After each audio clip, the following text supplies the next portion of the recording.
Yes, puppy's at home waiting for you. Where's Daddy? He'll be here in a minute. He went to go drop Katie's stuff off. Okay.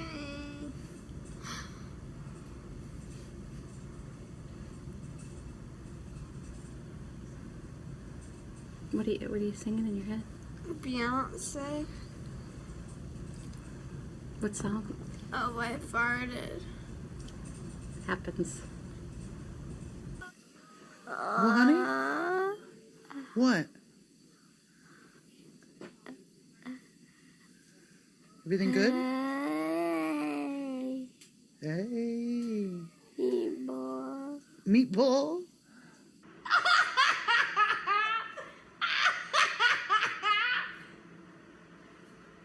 Mom, why do you have 3 apples?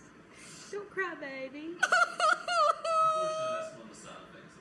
Hey! What's your name? My name's Steve. Hey! Hey. My Minecraft dude's name is Steve. He said his name is Heath. Oh, hey. Hey. You want to play Minecraft with me? I've never played Minecraft. You should. It's fun to see math and everything. Oh, you should play Fortnite. I've never heard of that one either. I've heard of Minecraft. Mama, What? we should go see Jake Paul. Okay. He's like a celebrity. He went viral for making vines. Mama, what is this here on my arm? That would be a cast. What's cast? A Oh wait, no, temporary I know what cast. that is. What happened here? Did I get shot or something? No, he put an IV in your arm.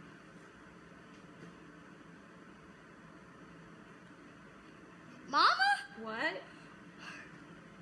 we should go watch. Oh, what you doing there? I'll go back to I'll go back to Dubai. I miss my llamas. Wait. Is Jeffrey okay? Who the hell's Jeffrey?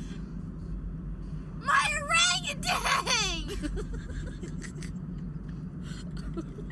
Is Jeffrey okay? Please tell me he's okay. Where'd you leave him? I left him in Dubai. They didn't put your tongue in your bag. Your tongue is in your mouth. No, it's not because I don't feel it. It is. If it was that, I would feel it. It is. I promise you it is. No, you put it in the bag. All right, well, they put the tongue in the bag, and when you get home, you're going to put it back on? But they don't have the tools. I have the tools at home. I'll put your tongue back, I promise. You better. They feel cool. And they're soft now because I put chapstick. Ollie will be a good comfort for you. I love Ollie so much. He's like my favorite dog. He's so cute. And he's so soft. I don't know why people don't like dogs. That's just so weird. Because dogs are like the best thing on this whole planet. I think they're my favorite animal ever. The other day, when we were in Colorado Springs, I saw a puppy, and that puppy was so cute. He was just like one big wrinkle. Can you imagine that? A wrinkly puppy?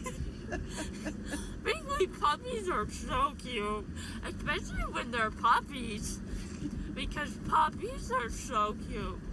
I love dogs. They're so cute. Do you guys love dogs too? Yeah, of course. Yeah. Well, that makes sense because we have a dog. If we had a dog and you didn't love dogs, that would just be weird. I hope everybody gets anesthesia every night. Best night's sleep ever, huh? Yeah. I'm so sorry. I didn't mean to punch you. So who are you, Kaylee? What are you doing with that on your arm? I am Thor. This is my hammer. Wow. Look, Grayson, look who Kaylee was being. being? She's being. Grayson, I'm Thor! Thor? This is my hammer. Ready? Watch this. Oh, you got me. Uh-oh. Grayson! You killed him. No, you didn't. Look, he was pretending. It's okay. It's okay. Look. Look. Grayson! I know. It's okay. Hey, look, Catherine. Catherine, look, Grayson's just fine. He was pretending. Don't do that again. Okay, he won't do that again. That wasn't very nice of Grayson. That made you sad inside. You love Grayson, don't you? I would have to speak at his funeral. You would have to speak at his funeral? What would you say? I'm so sorry for killing Grayson. Yeah, that wouldn't be good, but you didn't. You did it. Would I be a murderer on like the rest of my life? I'll never go to college or get a job because I murdered my own brother because I am Thor. Why would I have a Sharpie in the bathroom? That's in the bathroom? That picture's in the bathroom? Yes, sir. Rick Carpenetti? Yes, sir. Well, you might have one. You might just want Why would I want to put a Sharpie? I mean, right on the Sharpie in the bathroom? That just sounds weird. That's awesome. I've had lots of sedatives and anesthesia in my life, but never like that. I want those happy drugs. I don't know about you. So I did have an experience with that. So I took both of my twin girls when they were teenagers to get their braces, and they had to get some work done. And we took them, they had anesthesia, and afterwards, and one of them, who's very sweet, Angelica, she's extremely sweet. If you haven't met her, she's sweet, she's goofy. And for some reason, she became very belligerent. Oh? And so she's sitting with me and her sister in the office, and I'm making payments afterwards, and she's just staring at me. And I could feel her staring at me. I'm like, okay, this is a little weird. And then she starts touching my ear and says, "You have such small ears." And I hear the lady typing, she's snickering. We get out of there, we go into the parking lot, she bumps into a tree branch, and then she just turns, she goes, "You want to fight?" I was like, just get in the car. Yeah, so I've experienced that firsthand. So much fun. Good morning, everyone. How are you? We can do a little better than that. Come on, how are we doing this morning? That's what I like. Here at Ford Point, we're a community of faith, hope, and love, helping people find their because we believe you were born on for a and we want to be part of that story any way we can. Absolutely. If you're new here to Ford Point, we want to give you a very special welcome and thank you for joining us this morning. We hope that at some point this morning when you came in, you were able to get a free gift, a banana nut bread and a little package as a welcome and a thank you. If you haven't, don't worry. At some point before you leave today, right outside these doors, there's a welcome table there. There's somebody there you can talk to. They'll be happy to give it to you as appreciation for joining us. So, a few things to expect while you're here this morning. Over the next 75 minutes or so, there's really not going to be a right way or wrong way to do it. You can participate by standing, sitting, enjoying some water, some coffee, some popcorn. We're just so very appreciative that you joined us this morning. If you are a guest here, we invite you to pull out your cell phone right now and text the word welcome to 315-883-2213. That'll get you to our digital connection card, and we can get a little more information from you. While you have your phone out, if you want to jump to social media, it is a great way to connect with Facebook and Instagram, sharing a like or a post. You never know who it's going to reach on a Sunday morning or any time of the week. And last but not least, please download our Church Center app. That is our calendar of events. That is our life groups, prayer requests, giving, all of the fun things that you could need in one spot. We do recommend downloading that today. Yes, and right now we're going to release the children. So where are the children at? Children? It's time, right there. Children. There you go. Just head right to the Go back. join Miss Kaylee in the back. And that's it. And we're going to continue with our gathering. Thank you.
Good morning, Ford Point. Hey, it's so great to see all of you here. My name is Jimmy.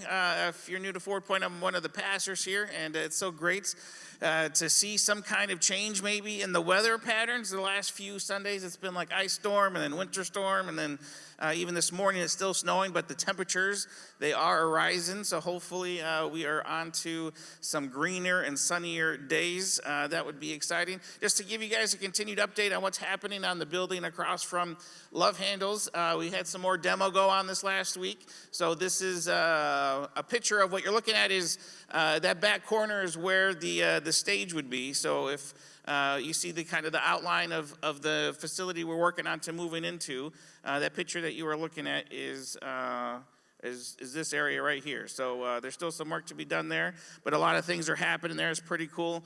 Last week I showed you a picture of the ladder that was doing a lot of work there the week before, but you'll see some more of the walls are coming down there, and this is what this area is going to look like here, when it's all said and done. So lots going on there. We have a meeting going on later on today to kind of hammer out some more details and funds that are going to be needed for that. So we look forward to sharing some more of that vision for you that is going to be happening over the next few months as we prepare to move into our own space. Super exciting. We are, in the middle of this series called Level Up. I'm a big fan of watching the news. I don't know if you guys saw this, but there was a story this last week of these people who are kayaking in the water, and out of nowhere, this guy's kayaking, and this whale just comes and swallows. Did you see this? This whale just came and swallowed this kayaker for about 3 or 4 seconds, and then he popped back up. Somehow he got out of there. In other news, as soon as he got home, he bought a one-way ticket to Nineveh. So he is going to be listening to the Lord from now on, is what I hear as a result of this experience. So pray you don't have a similar experience, or stay out of the water if you're not listening to God. One of the things that we are dealing with, having a recent or a new 3-year-old in our house, is we're having to work through temper tantrums. We're back at temper tantrums. Ishii is a great kid, little kid. We love having in our house, but he has this initial defense mechanism where he just will scream, right? And it may not even be that he doesn't like what we're doing, but his initial reaction, no matter what, is to just scream. We'll ask him, hey, do you want this cake? And he screams, is like, no. And then he looks at it for a second and he's like, I want some cake, right? And we're like, we just asked you, and if there's something that we tell him to try to instruct him or to discipline him, then he will sometimes just go all out into a temper tantrum. Now, I know none of you guys do that in your life, experience that, but this little 3-year-old in the middle of wherever we're at, it could be here, it could be at the YMCA, wherever, he will just start screaming and fall to the ground and pretend like he is being tortured, bloody murder, right? And you look at somebody in that kind of state of mind, and you think, what is going through their mind where they think that this is some kind of appropriate response, right? Like what is their brain telling them that they are communicating, that they think that this bout of noise and motions that they're making is going to help them achieve their goal? When has temper tantrums ever really done that? Sometimes we do it just to get the kid to stop doing it if we're in a public area. But like that video we showed earlier of wisdom teeth being pulled, there's something about, drugs, something about temper tantrums where we find ourselves in kind of these out of state, out of mind experiences, right? We're doing things where we probably normally wouldn't. We're doing things that it doesn't seem like there's anybody manning the control center of our bodies or our minds. And just in case you didn't make it in here this morning to see the initial video, I put together another video of some funny anesthesia videos to share with you. It's a little shorter here.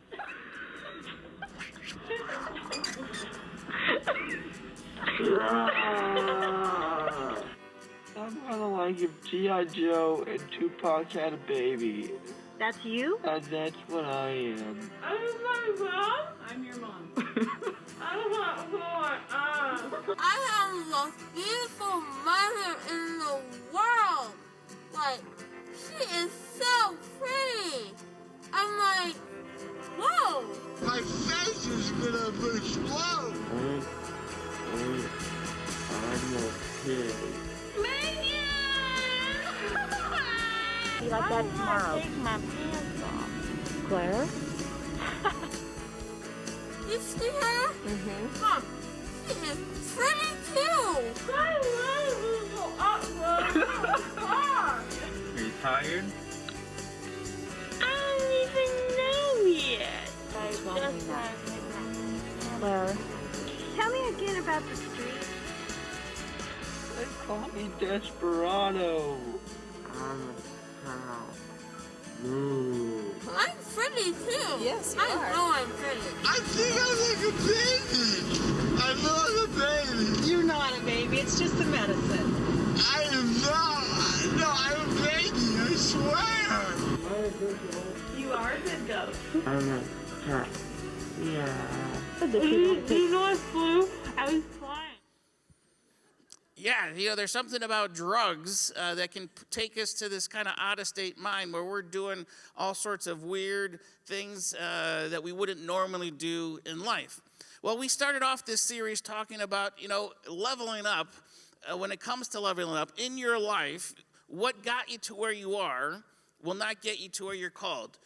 Right, whatever activity, whatever hobby, whatever level of skill that you're at in any area, what got you to where you're at will not take you to where you need to go to get better. And the same is true for life. Like what has gotten you to where you're at today is great, but God has called all of us to level up. And what has gotten us to where we are will not take us to where we are called. And we started off looking at this idea that Peter, his goal as a pastor to the New Testament church in his writings, he says, my job is to stir you up.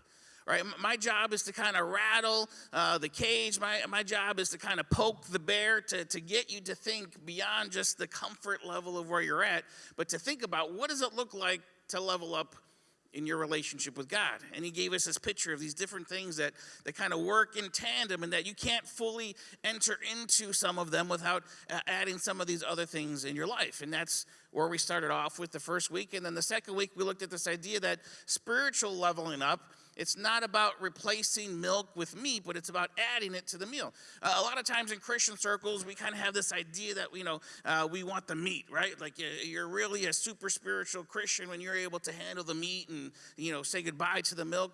But really, it's not just replacing milk for meat for milk. It's about adding it to the menu. We still need the things that got us to where we are, but are we adding things to our diet, to our spiritual diet that are hard for us, that require some work, that are going to help us level up in our life.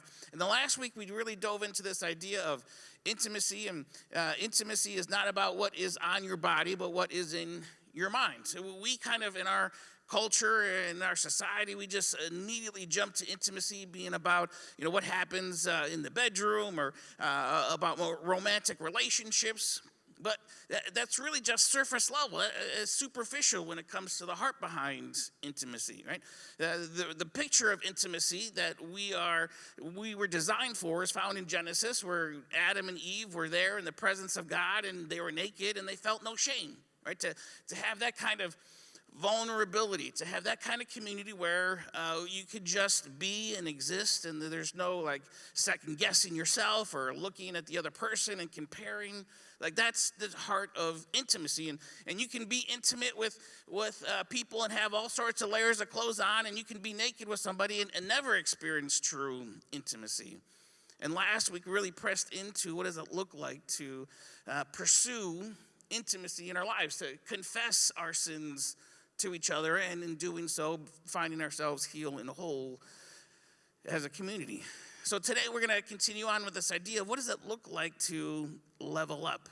Now, in our society, when we think about these different struggles that we may have, I was super blessed after last Sunday. Really, the whole week was just kind of these different moments where people were expressing how meaningful it was for them.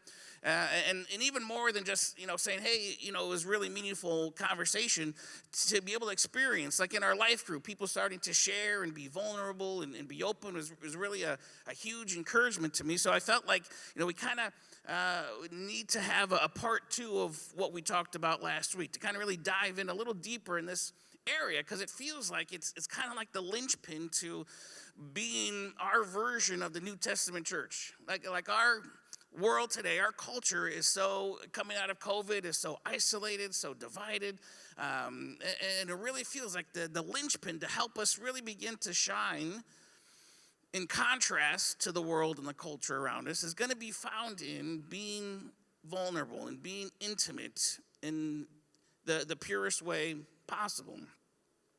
Now, it's easy for us to recognize things like pornography as the obvious villain to intimacy, right? But the reality is any addiction is, in fact, the enemy of intimacy.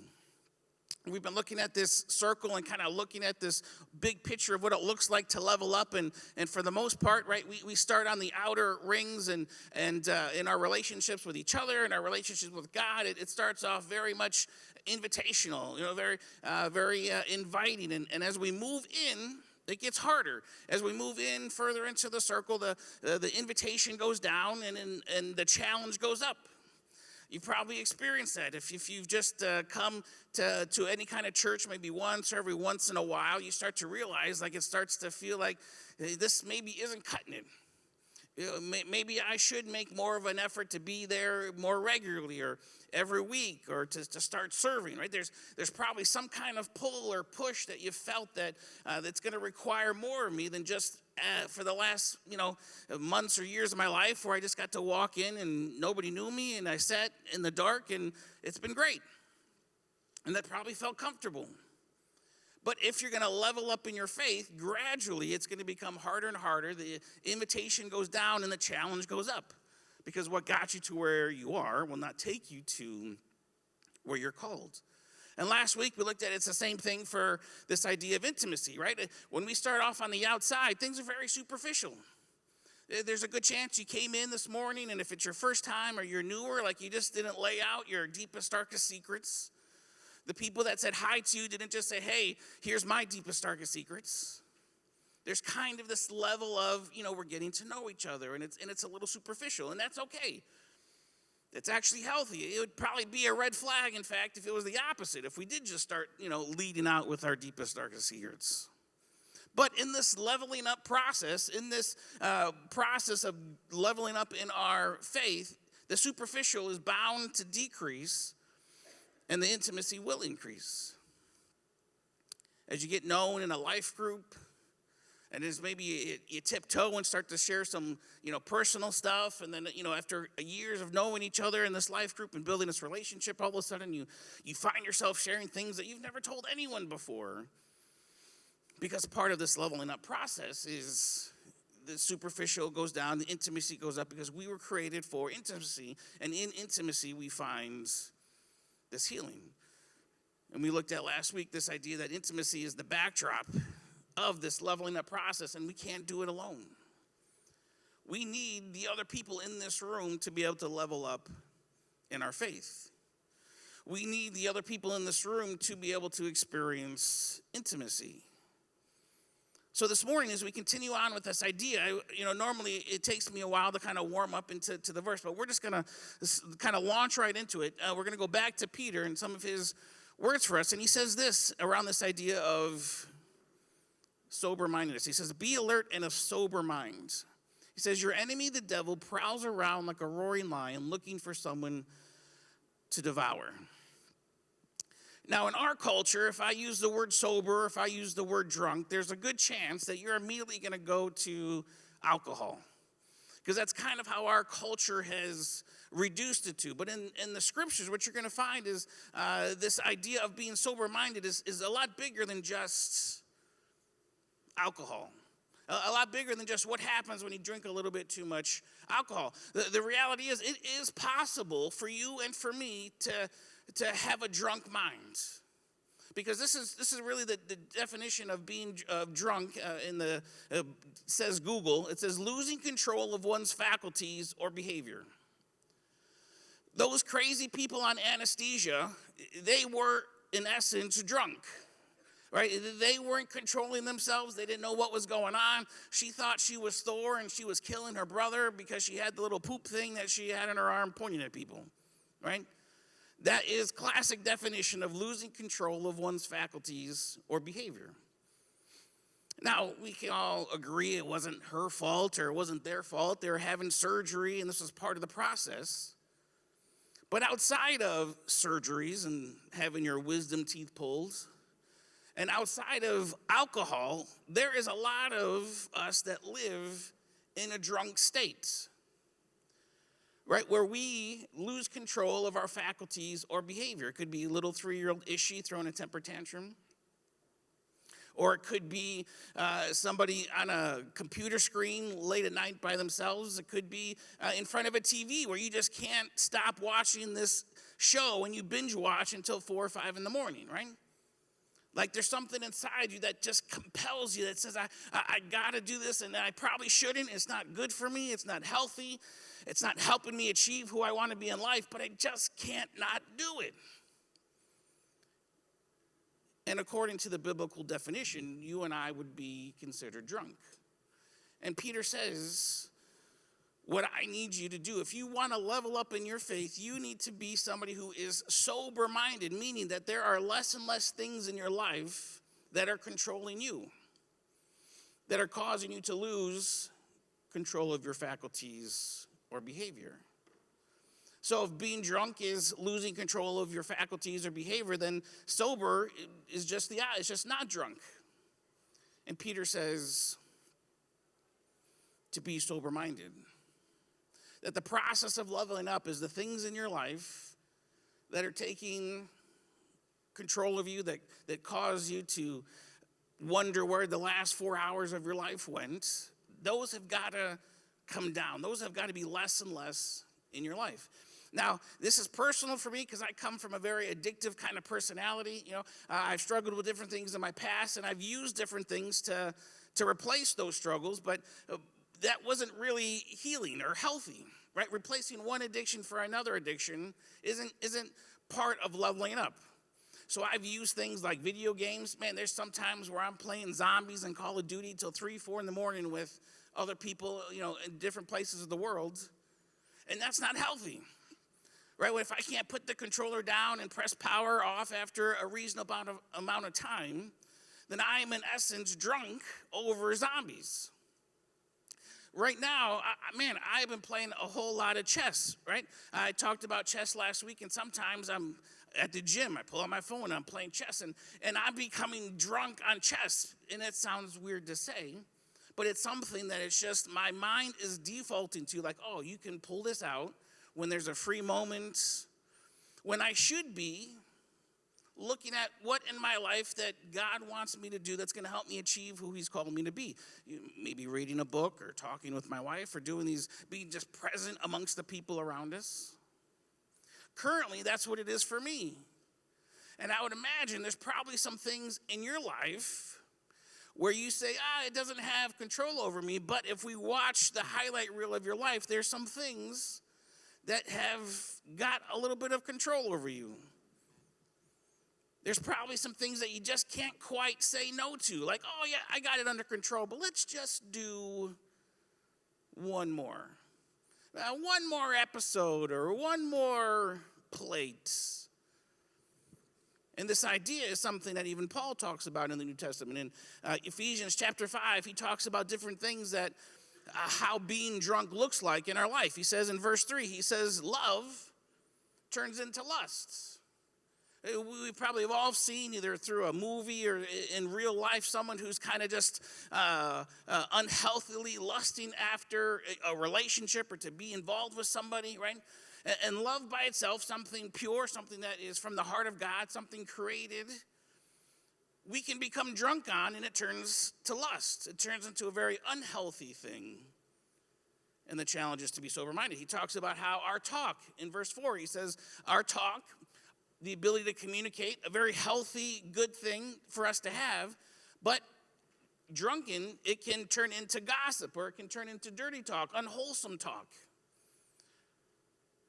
In verse 5, he talks about faith, right? Faith, we would think, yes, that's a great thing, and it is a great thing, but faith can turn into religion. Somebody who's drunk on faith falls into religion where it becomes a very unhealthy thing in their life. right? These things that start off very pure, very good, from the heart of God, can turn into very ugly things. And Paul talks about that being in a drunken mindset. In verse 11, he says, work, which is a very good thing. We're all supposed to work. But work can turn into busy work. And I think about, man, how many of us have ever been at a point in our life where, so we don't have to deal with our problems, so we don't have to deal with the issues around us, so we don't have to deal with the thoughts in our head, we would just consume ourselves with work, busy work. And you and I, in that state, would be in a drunk stupor. Right? We are not in control of our faculties because we're using this external thing to kind of bring a quietness to what we're feeling on the inside. He goes on, he says in verse 18, he talks about actual alcohol, that drinking in of itself is not a bad thing, but drinking too much where you become drunk is, in fact, a bad thing. Because when you're drunk, you're not in control of your faculties. You're not in control. It's like this other version of you comes out. And he says that's not good. In fact, I want you to live sober-minded. Because everything, Ford Point, has some kind of dark side. Anything can be perverted. In fact, that's what the enemy's goal is to pervert everything that God has made. Because God has made everything good. So he wants to come in and he wants to pervert things. He wants to take everything to this ugly, dark side. And the New Testament writers describe that as being drunk. And there's a good chance, like me, maybe you've never even had alcohol, but you've still been drunk many times in your life.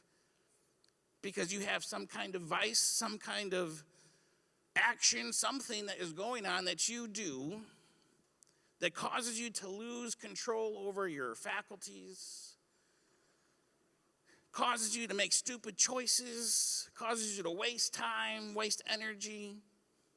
And the list could go on. We could talk about food, right? Well, food is a very important thing. All of us need food to live and to survive and to grow. But food can be perverted into gluttony, where we would be drunk on food, where there's something about us where we maybe eat our feelings is probably an expression that we're familiar with. Something happens where we begin to feel a certain way, maybe anxious, maybe nervous, well, whatever the case may be. And your default, without even thinking about it, is, I got to eat something. For me, this happens all the time when I sit down to watch a movie or I sit down to watch the news. I have this automatic body response where I have to start putting something in my mouth. I don't know if it's because it makes me nervous or the tension of what's going on in the world. And I constantly find myself having to wrestle with, man, I just want to keep putting food in my mouth even though I'm not even hungry. And this very healthy, very good thing, food, you and I can become drunk on, and it turns to gluttony. There's sleep, right? Sleep is a very good thing. Can I get an amen, right? Sleep is an awesome thing. But sleep, when perverted, turns into sloth. And all of a sudden, we find ourselves in our bed way more than we should. We're not accomplishing anything. We're not doing anything. And this very good, very healthy, very important thing of our lives gets perverted and can become sloth. And we become drunk on sleep. Confidence, right? It's important to be confident in who God made you to be. But confidence, when perverted, can turn into pride. And all of a sudden, you think that you're the man, and you think you're the woman, and everyone should bow at your feet because you know it all. And this very good thing can be perverted, and you and I can become drunk on pride. For some of us, it may be anger. Right? Anger is an emotion. God made our emotions. It's a good thing.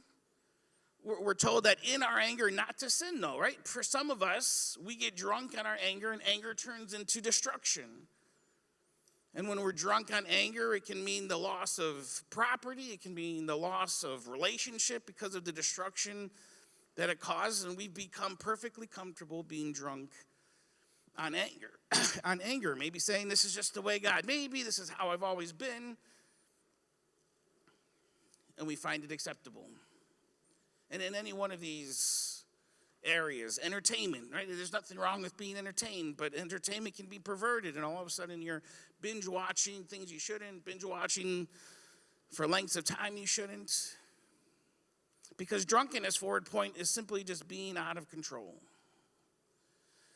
Right? This kind of is the nature call of our society, right? If it feels good, do it. So we kind of have this no holds bar, just freedom to, outside of faith, do whatever you want. And the bar is simply, does it feel good?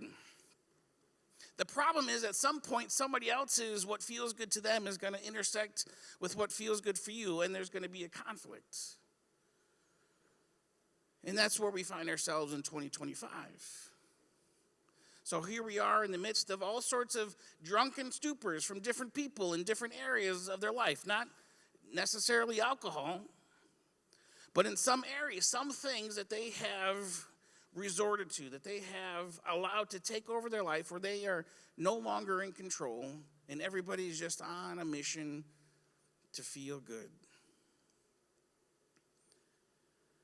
And let's be honest, if it doesn't feel good, you're not doing it right.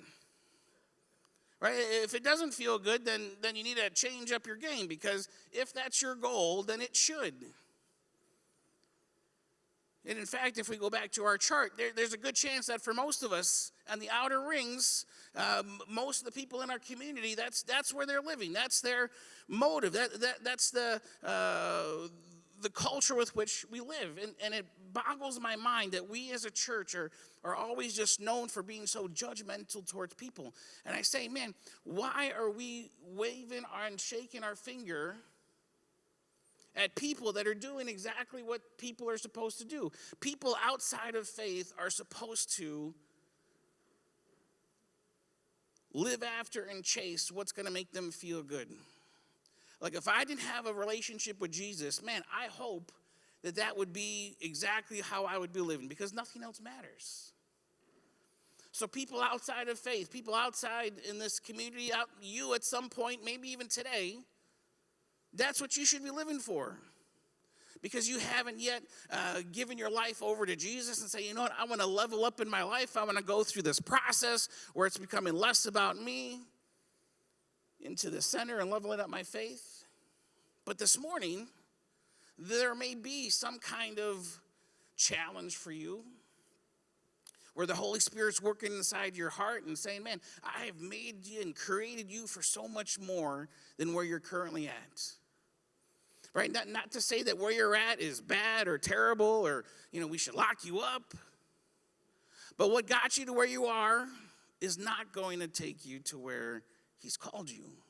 And even this morning, there's an invitation to become a little bit more sober-minded this morning. To reflect and to look at your life and say, man, what is it that's in my life that's keeping me from leveling up? What is it in my life where I'm a drunkard? I'm a little out of control in some areas.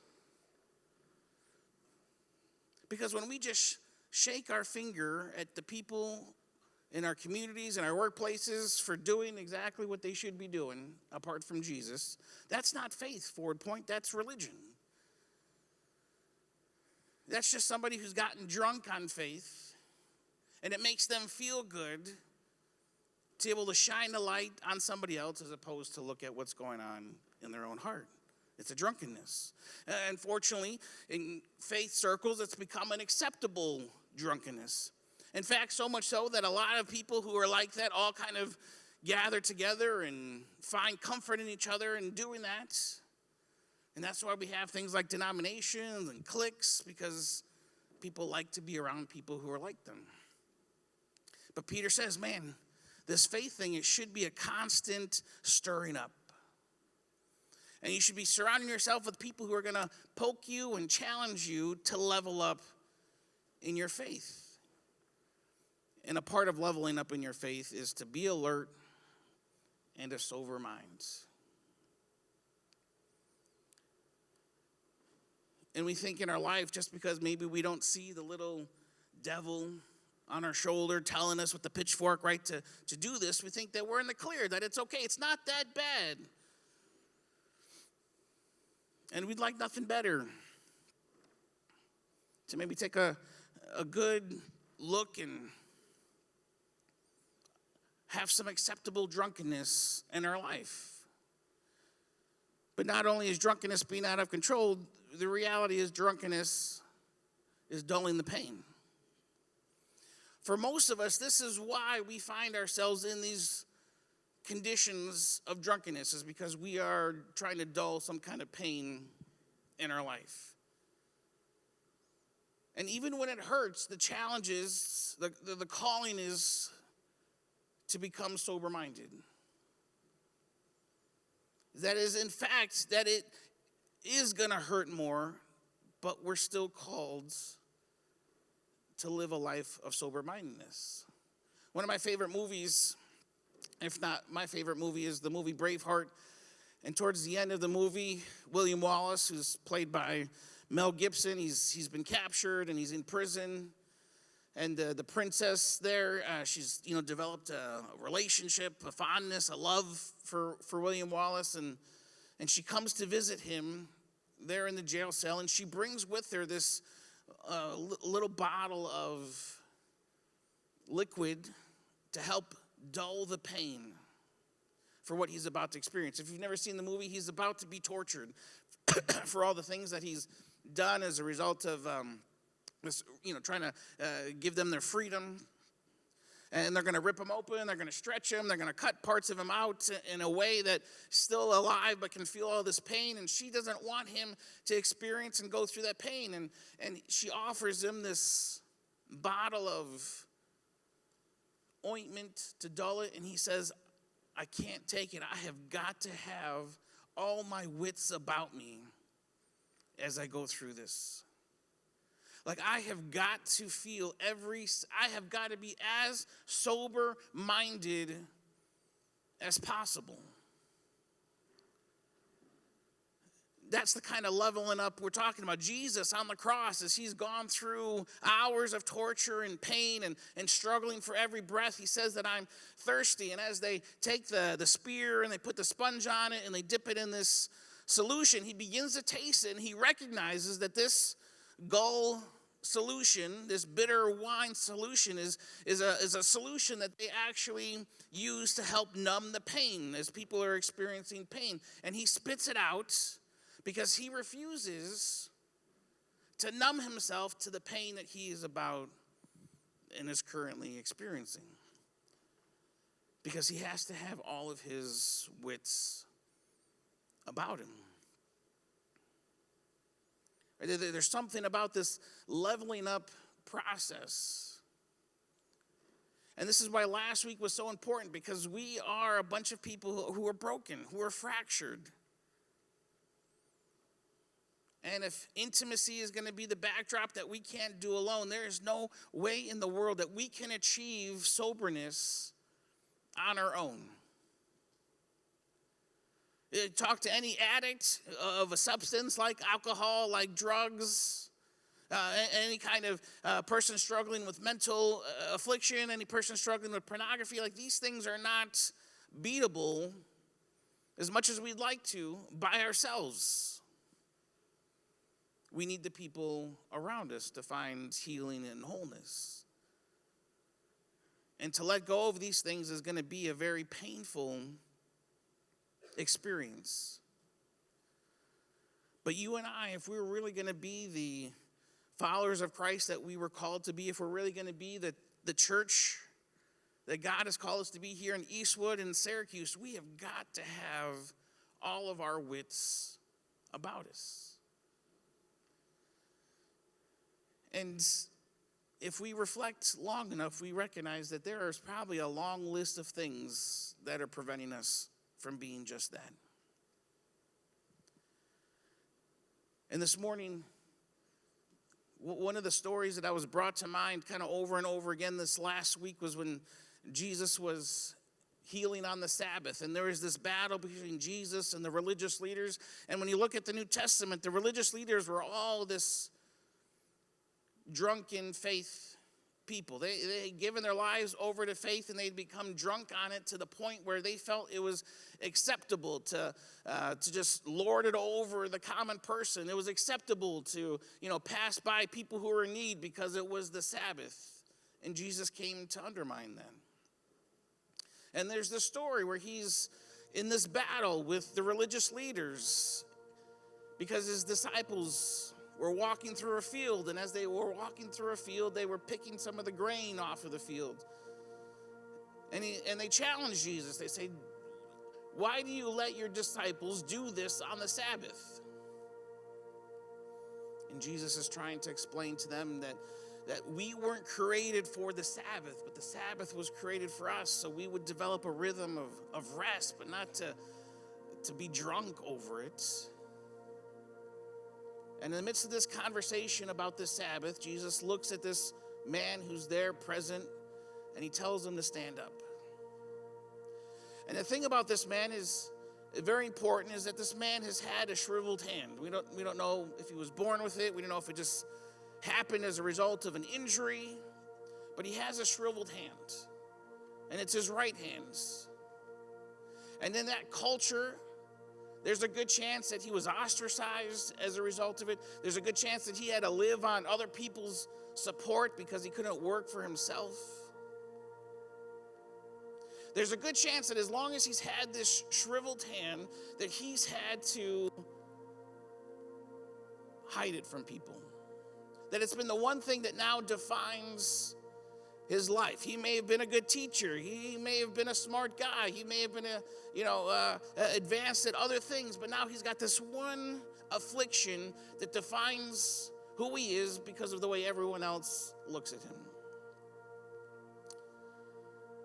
And it's on the Sabbath, and Jesus tells them to stand up.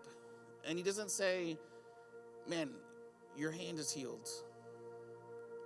You know what he tells this guy?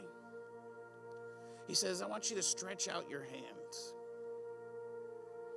Right? It's the one thing, man, if you could look, just close your eyes for a second and think about the one most embarrassing, the one most thing that you don't want anyone to know about in your life, and think about me just getting up here and just reading it from the microphone. And that's what Jesus just did to this guy. He says, I want you to stretch out your hands. Now, it's nice because you and I, we get to read and we know the end of the story, and after he stretches out his hand, Jesus heals him, and we think, oh, all is well. But this man never would have gotten to his healing if he would have allowed the shame, if he would have allowed what had defined him up to this point in his life to hold him back. Right? If he stood up and at Jesus' request to extend his hand, if he thought for a second about all of his close friends watching, if he thought about, man, all the work that I had put into being able to hide this and keep people from knowing, and now just in this moment, Jesus wants me to expose all that. There's a good chance that for some of us, we'd turn around and walk away. That we wouldn't be able to enter into what he was about to experience because of the shame, because of the hurts, the pain.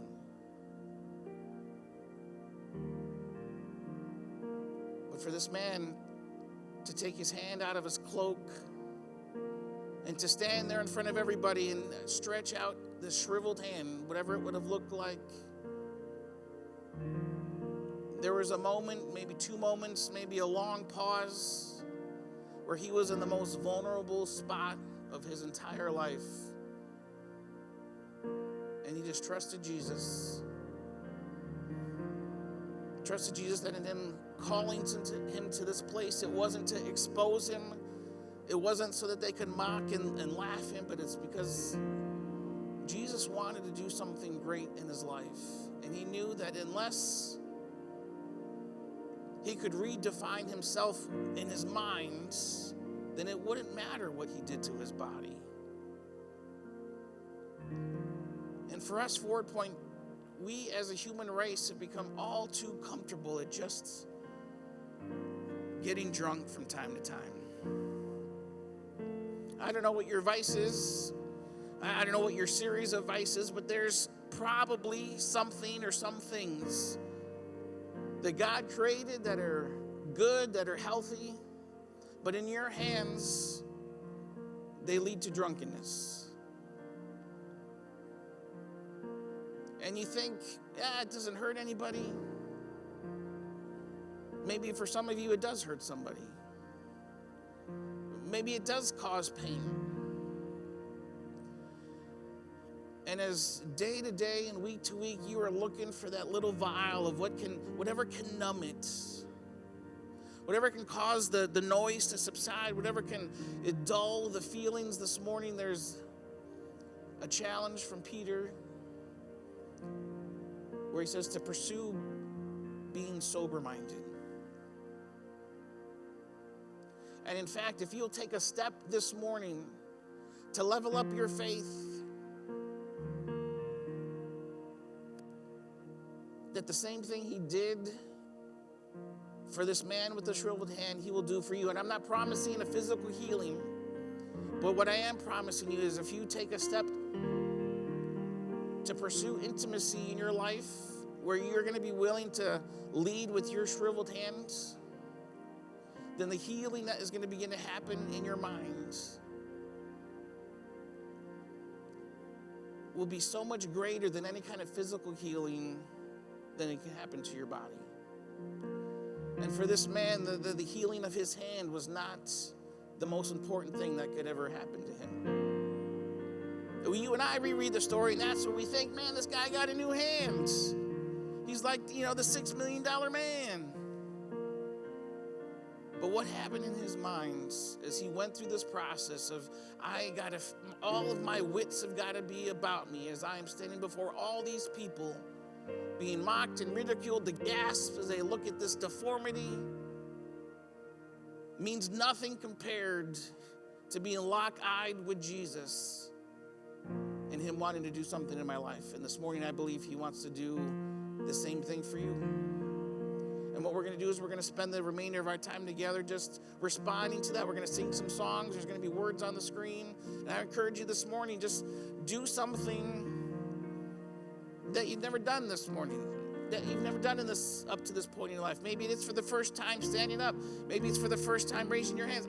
I don't know what it is for you, but what you do with your body is a direct reflection of what is going on in your minds. And this morning, I would encourage you to, with all of your wits about you, to enter into what could be the most vulnerable thing you've done in your life up to this point. And I believe with all my heart, through that expression with the people around, that there will be the start of a healing and a wholeness process in your life. There will be a whole nother leveling up that's going to begin to happen in your spiritual walk this morning. But this morning is kind of just the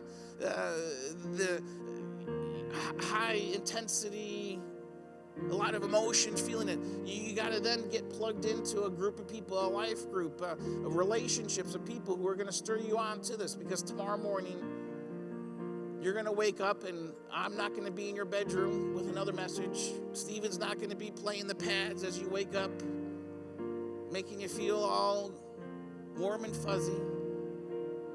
Rubber's going to meet the road.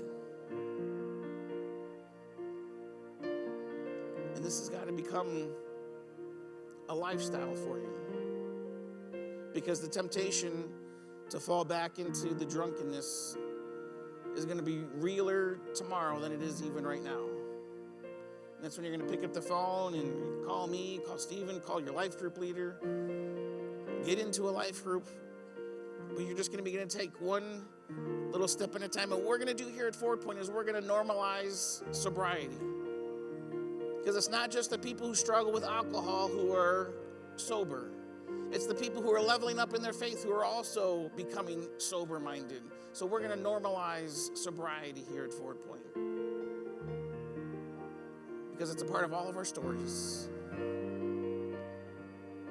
If we're willing to be bold enough and vulnerable enough to stand up in front of everybody and stretch out our shriveled hands. God, we are so grateful that while we were of no use to you, no good to you, absolutely no positive value we could add to you, you still chose to come and die for a relationship with us. So this morning, God, we pray that you would search our hearts, search our spirits, our souls, that what is it inside of us that we are naturally drawn to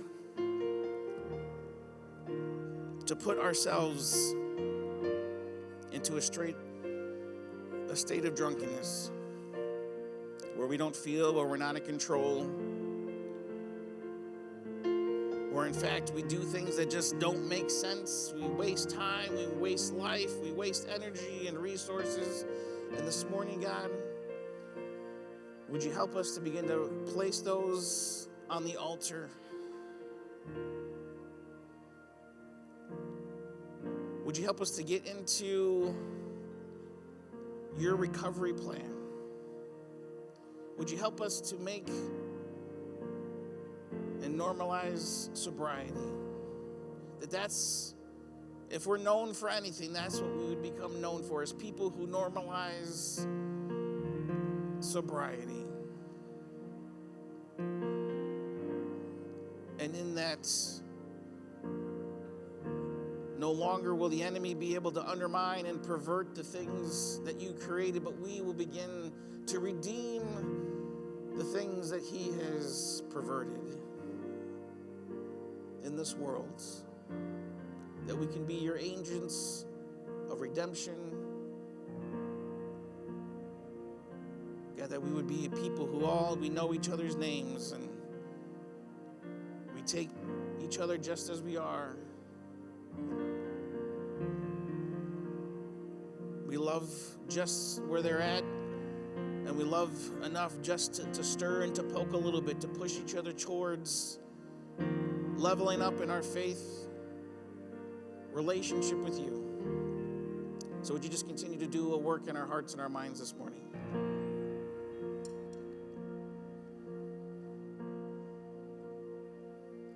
When you walk into the room, everything changes.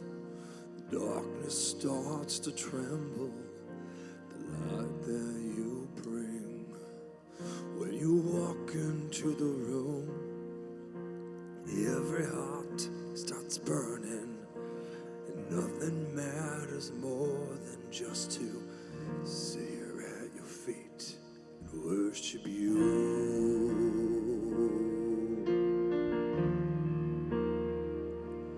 Worship you.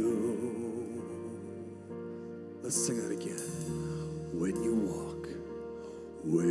walk into the room, everything changes. The darkness starts to tremble at the light that you bring. When you walk into the room, every heart starts burning, and nothing matters more than just to sit here at your feet and worship you.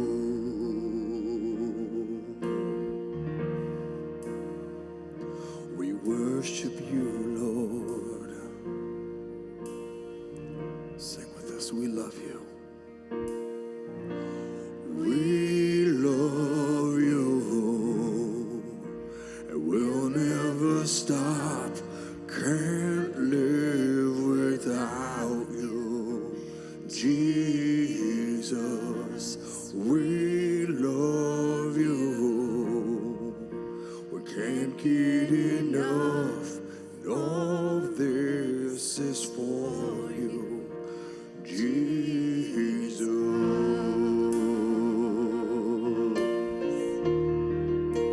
Jesus. Into the room, when you walk into the room, every step starts to vanish, every hopeless situation ceases to exist. When you walk into the room, the dead begin to rise, 'cause there's resurrection life in all you do. We love you, and we'll never stop. Can't live without you, Jesus. We love you. We can't get enough. All this is for you, Jesus. We love you, and we'll never stop. Can't live without you, Jesus. We love you. We can't get enough. All this is for you, Jesus.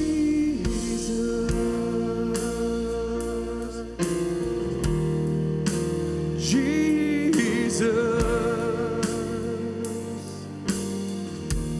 Come and consume. Come and consume, God, all we are. We give you permission. Our hearts are yours. We want you. Oh, we want you. Yeah, sing it again. Come and consume, God, all we are. We give you permission. Our hearts are yours. We want you. Oh, we want you. Come and consume. Come and consume, God, all we are. We give you permission. Our hearts are yours. We want you. Oh, we want you. Make this be our prayer. Come and consume, God, all we are. We give you permission. Our hearts are yours. We want you. Oh, we want you.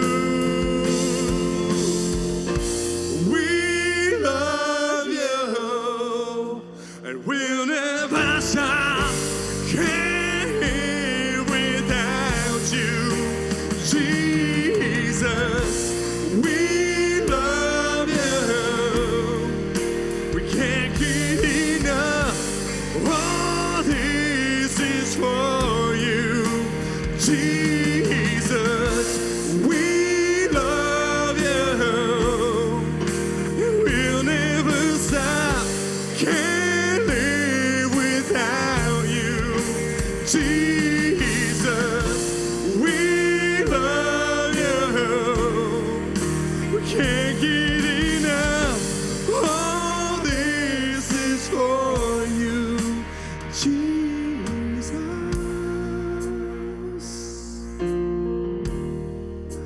Jesus.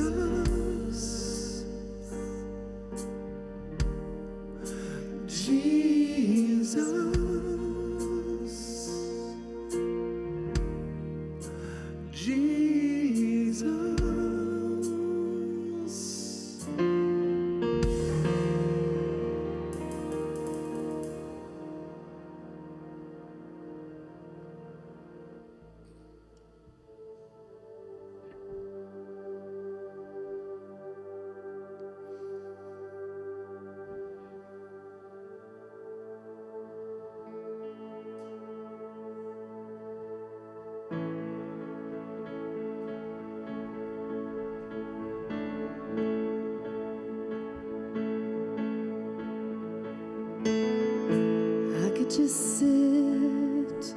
I could just sit and wait for all your goodness, hope to feel your presence.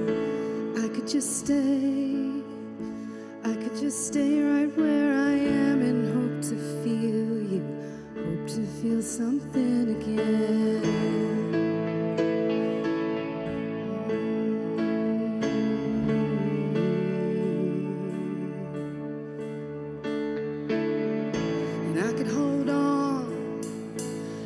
Hold on to who I am and never let you change me from the inside. I could be safe, I could be safe here in your arms and never leave home, never let these walls down. But you have called me higher, you have called me deeper, and I'll go where you lead me, Lord. You have called me higher, and you have called me deeper, and I'll go where you lead me, Lord, where you lead me.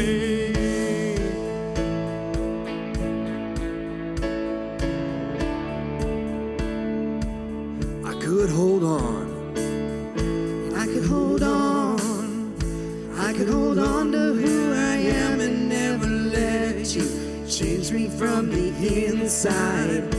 I could be safe, oh, I could be safe here in your arms and never leave home. Never let these walls down, but you have called me higher, you have called me deeper, and I'll go where you lead me, Lord.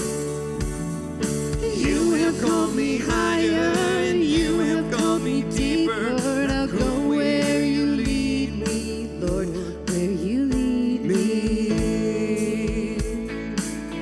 Where you lead me, Lord. I will be yours. I will be yours, oh, I will be yours for all my life. And I will be yours, oh, I will be yours for all my life. And I will be yours, oh, I will be yours for all my life, so let your mercy. I will be yours, oh, I will be yours for all my life, so let your mercy light the path before me. 'Cause you have called me higher, you have called me deeper, and I'll go where you lead me, Lord.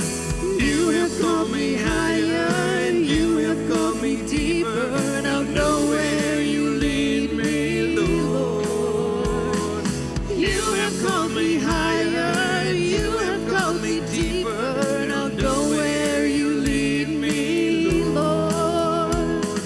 You have called me higher, and you have called me deeper, and I'll go where you lead me, Lord, where you lead me. Where you lead me, Lord, where you lead me, where you lead me, Lord.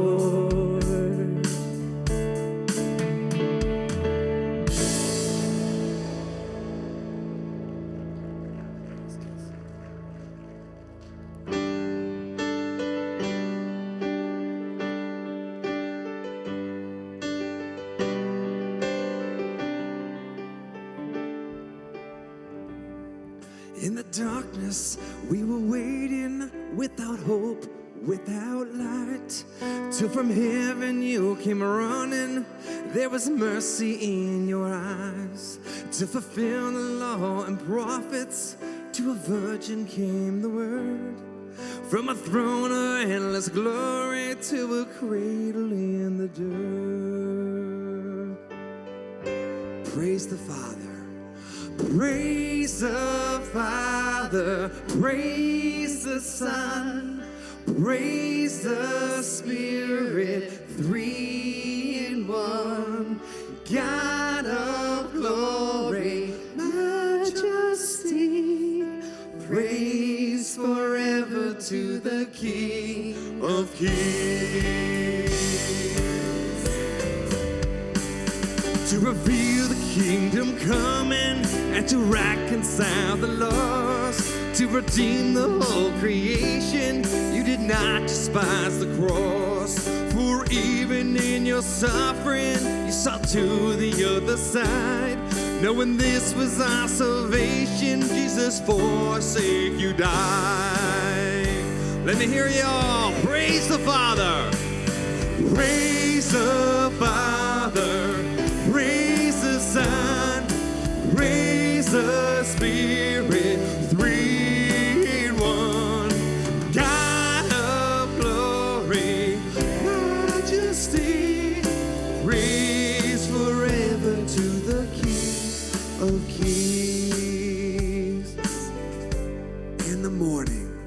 And the morning that you rose, all of heaven held its breath till that stone was moved for good. For the Lamb it conquered death, and the dead rose from the tomb, and the angels stood in awe. For the souls of all who come to the Father are restored. And the Church of Christ was born, and the Spirit lit the flame. Now this gospel truth of old shall not kneel and shall not fade. By His blood and in His name, in His freedom I am free. For the love of Jesus Christ, He has resurrected me. Praise the Father, praise the Son, praise the Spirit, three in one. God of glory, majesty, praise forever to the King of kings. Oh, praise the Father, praise the Son, praise the Spirit, three in one.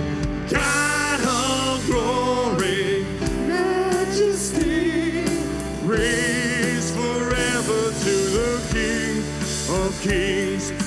Praise forever to the King of kings. Give me a shout of praise, church. Yes. Woohoo! Woo! Jesus. All right.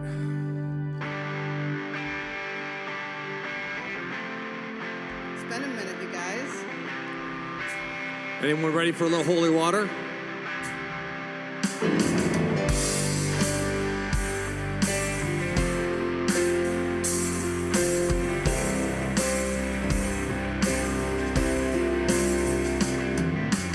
God, I'm on my knees again.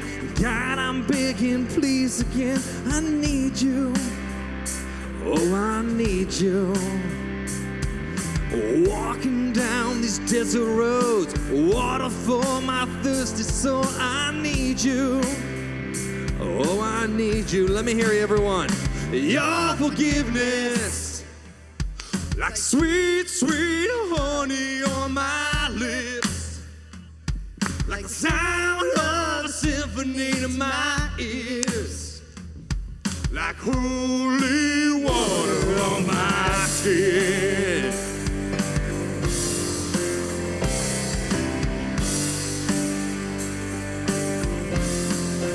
Dead man.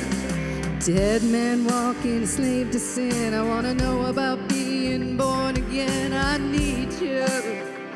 Oh, I need you. Take me to the riverside. Take me under, baptize. I need you. Oh God, I need Everyone, you. your forgiveness, like sweet, sweet honey on my lips, like the sound of a symphony in my ears, like holy water. Your forgiveness, like sweet, sweet honey on my lips, like the sound of a symphony in my ears, like holy water on my skin. I don't want to abuse. I don't want to abuse your grace. God, I need it every day. It's the only thing that ever really makes me want to change. I don't want to abuse your grace, but God, I need it every day. It's the only thing that ever really makes me want to change. I don't want to abuse your grace, God, I need it every day. It's the only thing that ever really makes me want to change. I don't want to abuse your grace, God, I need it every day. It's the only thing that ever really makes me want to change. Your forgiveness is like sweet, sweet honey on my lips, like the sound of the symphony to my ears, like holy water. Your forgiveness is like sweet, sweet honey on my lips, like the sound of cinnamon in my ears, like holy water on my skin, like holy water on my skin, like holy water.